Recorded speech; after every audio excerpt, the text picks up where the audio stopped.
Y en este jueves, como cada jueves, vamos a hablar un poco de salud. Salud en el marco del verano, las vacaciones y las altas temperaturas. Cuidar el corazón. ¿Es posible que el calor nos juegue una mala pasada? Bueno, se lo vamos a consultar al especialista. Le damos la bienvenida al doctor Pablo Ortiz, que nos visita nuevamente.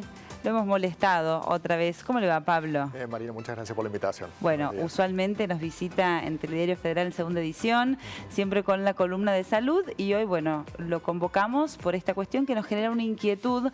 Hay que tener cuidados especiales con las altas temperaturas. Las altas temperaturas nos pueden jugar una mala pasada. Sobre eso queremos consultarle. Sí, digamos, en esta época y sobre todo a raíz de lo que ha sido en los últimos años el cambio climático, digamos, cambio para peor, el empeoramiento climático, hace que las temperaturas todos los años sean más extremas. Y, digamos, con el aumento general de las temperaturas también aparecen los problemas de salud relacionados a la misma.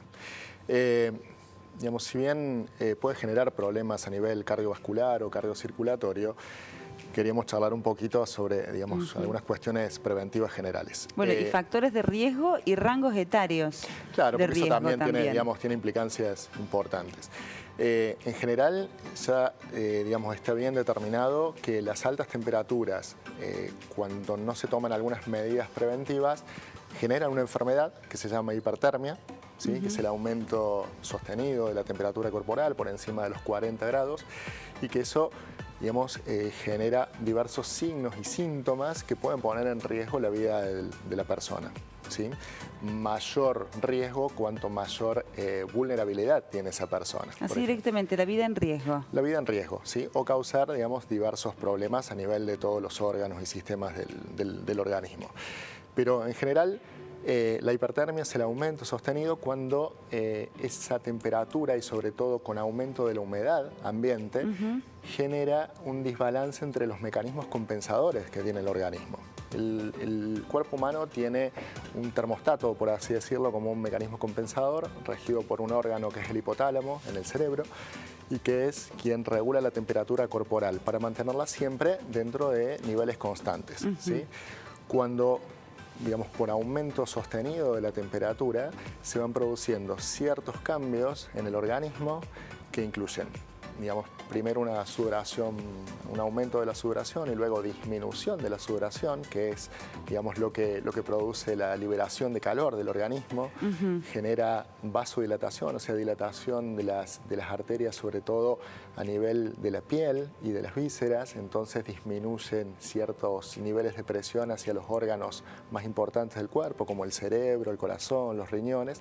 Entonces, eso genera ciertos cambios en el organismo que cuando se mantienen en el tiempo, el organismo no los puede compensar, por decirlo de esa manera. Entonces comienzan a aparecer síntomas como caída de la presión arterial, puede aparecer un estado confusional o alteraciones en el estado de conciencia a nivel neurológico, y estos son síntomas que nos ponen, digamos, en alerta, sobre todo cuando lo ponemos en contexto de una persona que estuvo sometida mucho tiempo a altas temperaturas.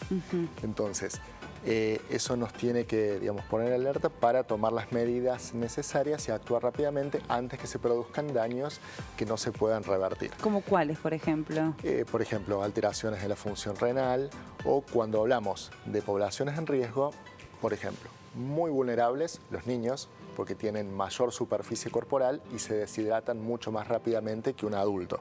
Por ejemplo, los niños.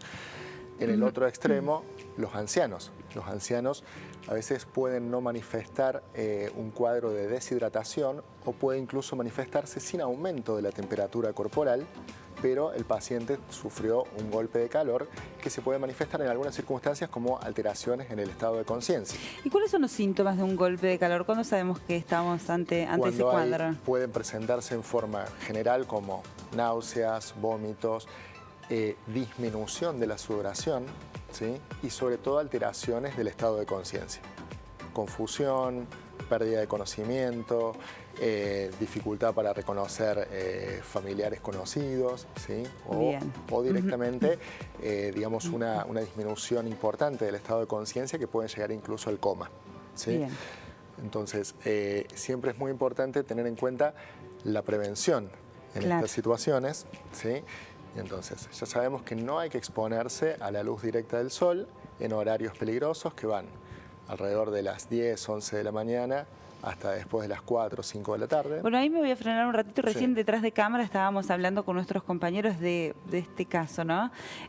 Tradicionalmente dijimos que el horario más peligroso para estar expuestos al sol era de 12 a 4, pero ha cambiado mucho todo y da la impresión de que ese rango horario se ha expandido. Es mucho más temprano que tenemos que dejar de estar al sol y es mucho más tarde que podemos salir nuevamente al sol, ¿no? Claro, eso se debe, digamos, por el aumento de la temperatura a nivel global, ¿sí? Entonces, los parámetros tradicionales, Claro.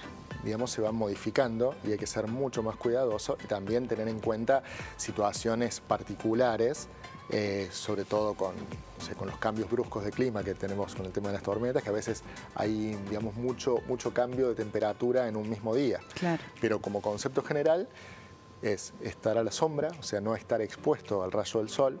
No se recomienda a una persona que se ponga a cortar el césped o hacer un deporte competitivo o un deporte recreativo en horarios de calor extremo, ¿sí? Y muy importante el tema de la hidratación. No hay que Es esperar a tener fundamental. sed. No, exactamente, porque la sed es un mecanismo compensador tardío, ¿sí? Entonces, cuando la persona tiene mucha sed, ya se fueron eliminando otros mecanismos compensadores y entonces no alcanza solamente con la hidratación por boca, ¿sí? Claro. Y, Ya estamos deshidratados cuando tenemos sed. deshidratados, porque cuando hablamos de deshidratación a nivel celular. Entonces se rompieron todos los mecanismos compensadores del organismo, entonces a veces la hidratación por boca no alcanza. Por eso es muy importante la hidratación vía endovenosa, Claro, para recuperar rápidamente al paciente. Pero como, digamos, conceptos generales es cuidarse del sol en los horarios, digamos, de mayor riesgo, como es en las horas del mediodía, de la siesta. Muy importante tener en cuenta la humedad, porque la humedad ambiente deshidrata más rápido, y sobre todo en poblaciones de riesgo como son los extremos de la vida. Niños, ¿sí? Ya sea lactantes o niños menores, y los ancianos, ¿sí? Porque al tener mucha mayor cantidad de enfermedades generales que pueden estar compensadas durante el resto del año, esta situación de aumento de la temperatura corporal o de un golpe de calor o de hipertermia genera que esos mecanismos que se van produciendo para tratar de eliminar el calor corporal terminan siendo deletéreos a nivel cardiovascular.